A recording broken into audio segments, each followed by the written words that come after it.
4. The Interview. After her return to the prison, Hester Prynne was found to be in a state of nervous excitement that demanded constant watchfulness, lest she should perpetrate violence on herself or do some half-frenzied mischief to the poor babe.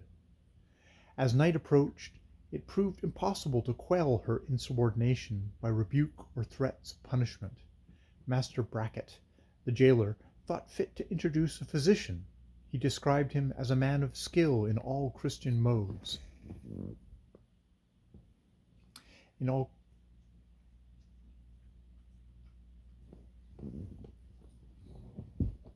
right.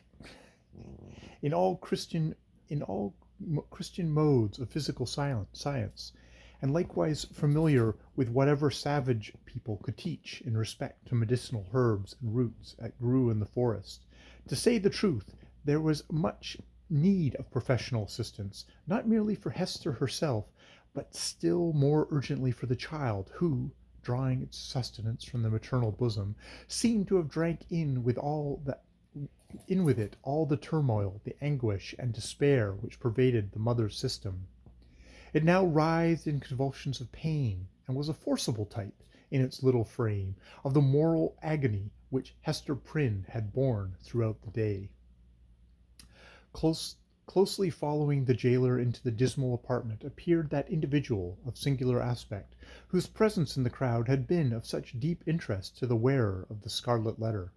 He was lodged in the prison, not as suspected of any offence, but as the most convenient and suitable mode of disposing of him, until the magistrates should have conferred with the Indian sagamores respecting his ransom.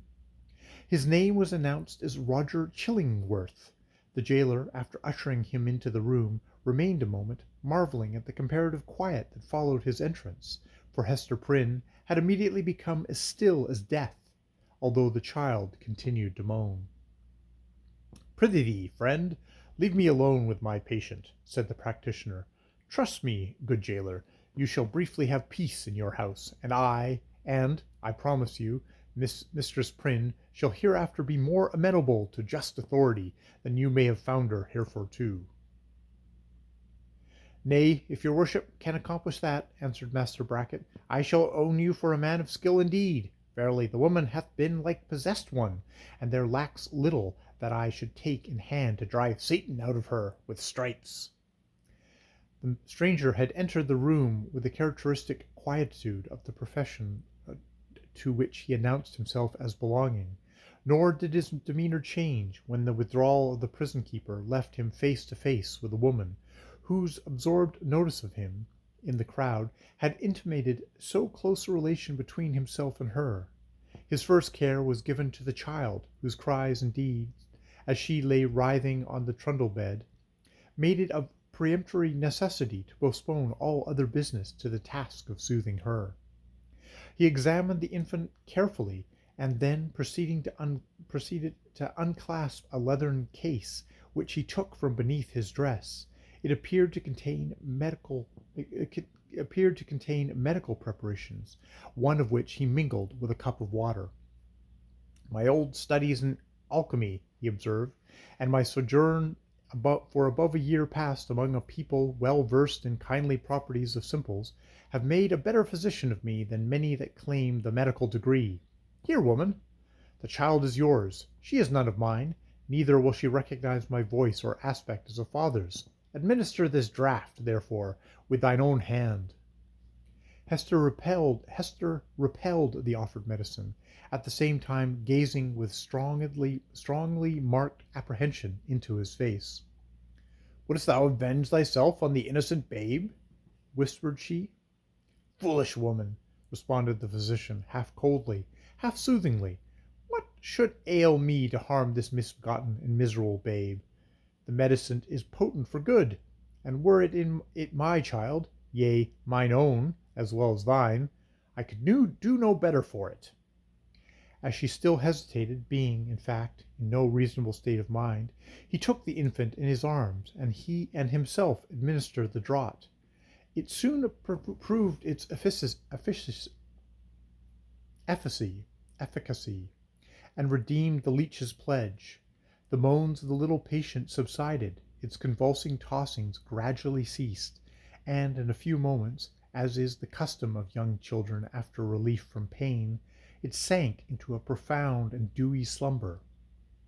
The physician, as he had a fair right to be termed, next bestowed his attention on the mother.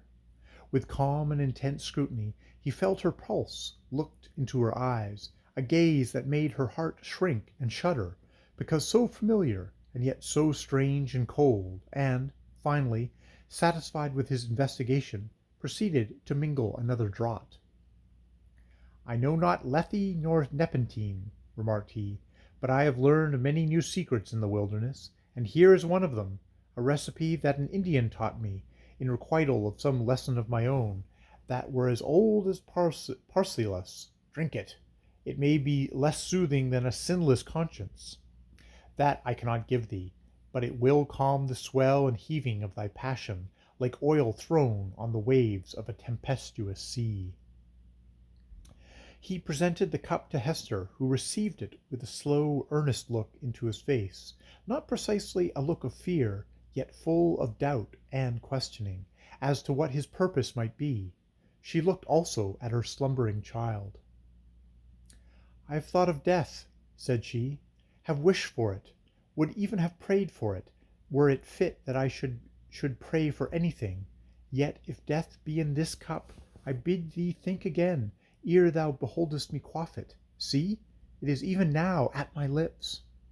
"Drink then," replied he, still with the same cold composure.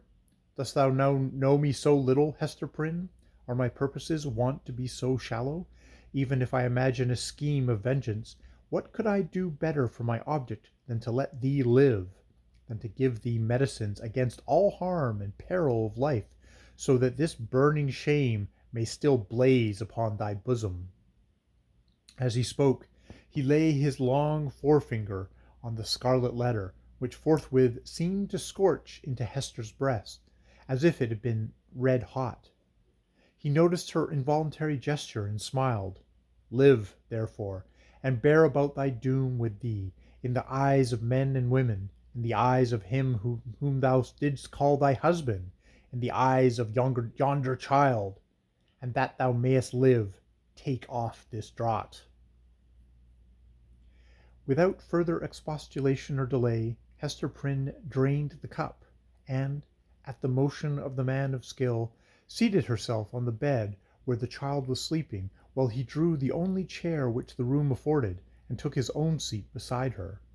She could not but tremble at these preparations, for she felt that, having now done all that humanity or principle, or, if so it were, a refined cruelty impelled him to do for the relief of physical suffering, he was next to treat with her as the man whom she had most deeply and irreparably injured.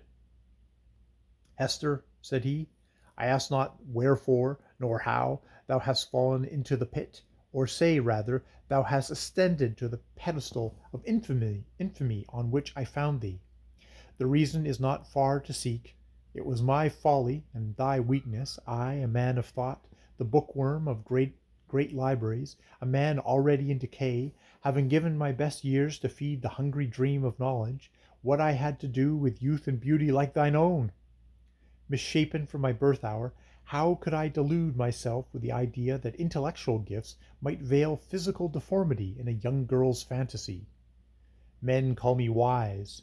If sages were ever wise in their own behoof, I might have foreseen all this. I might have known that, as I came out of the vast and dismal forest, and entered this settlement of Christian men, the very first object to meet my eyes would be thyself, Hester Prynne, standing up, a statue of ignominy, before the people. Nay, from the moment when we came down the old church steps together, a married pair, I might have beheld the bale fire of that scarlet letter blazing at the end of our path." "Thou knowest," said Hester, for depressed as she was, she could not endure this last quiet stab at the token of her shame. "Thou knowest that I was frank with thee. I felt no love, nor feigned any." "True," replied he, "it was my folly. I have said it, but, up to that epoch of my life, I had lived in vain. The world had been so cheerless. My heart was a habitation large enough for many guests, but lonely and chill, and without a household fire. I longed to kindle one. It seemed not so wild a dream, old as I was, and sombre as I was, and misshapen as I was, that the simple bliss which is scattered far and wide for all mankind to gather up might yet be mine. And so, Hester, I drew thee into my heart, into its innermost chamber, and sought to warm thee by the warmth which thy presence made there. I have greatly wronged thee, murmured Hester. We have wronged each other, answered he. Mine was the first wrong, when I betrayed thy budding youth into a false and unnatural relation with my decay. Therefore, as a man who has not thought and philosophized in vain, I seek no vengeance, plot no evil against thee. Between thee and me the scales hang fairly balanced. But Hester, the man lives who wronged us both. Who is he? Ask me not, replied Hester, looking firmly into his face. That thou shalt never know. Never, sayest thou? Rejoined he, with a smile of dark and self-relying intelligence. Never know him? Believe me, Hester, there are few things, whether in the outward world or to a certain depth in the invisible sphere of thought, few things hidden from the man who devotes himself earnestly and unreservedly to the solution of a mystery. Thou mayest cover up thy secret from the prying multitude. Thou mayest conceal it too from the ministers and magistrates, even as thou didst this day, when they sought to wrench the name out of thy heart, and give thee a partner on thy pedestal. But, as for me, I come to the inquest with other senses than they possess. I shall seek this man, as I have sought truth in books, as I have sought gold in alchemy. There is a sympathy that will make me conscious of him. I shall see him tremble. I shall feel myself shudder suddenly and unawares. Sooner or later, he must needs be mine. The eyes of the wrinkled scholar glowed so intently upon her that Hester Prynne clasped her hands over her heart, dreading lest he should read the secret there at once. Thou wilt not reveal his name? Not the less he is mine, resumed he, with a look of confidence, as if destiny were at one with him. He bears no letter of infamy wrought into his garment, as thou doest, but I shall read it on his heart. Yet fear not for him.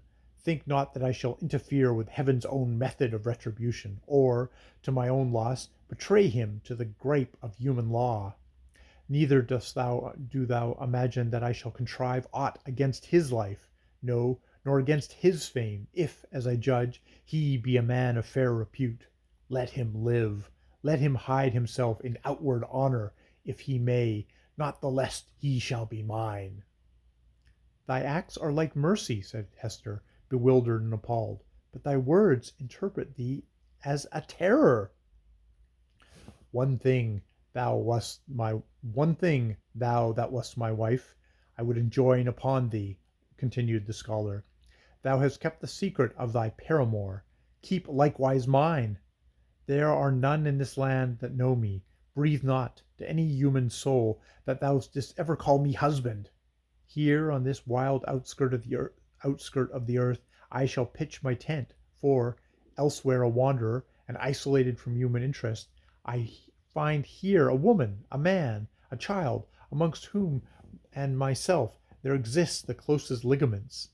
No matter whether of love or hate, no matter whether of right or wrong, thou and mine, Hester Prynne, belong to me. My home is where thou art, and where he is, but betray me not.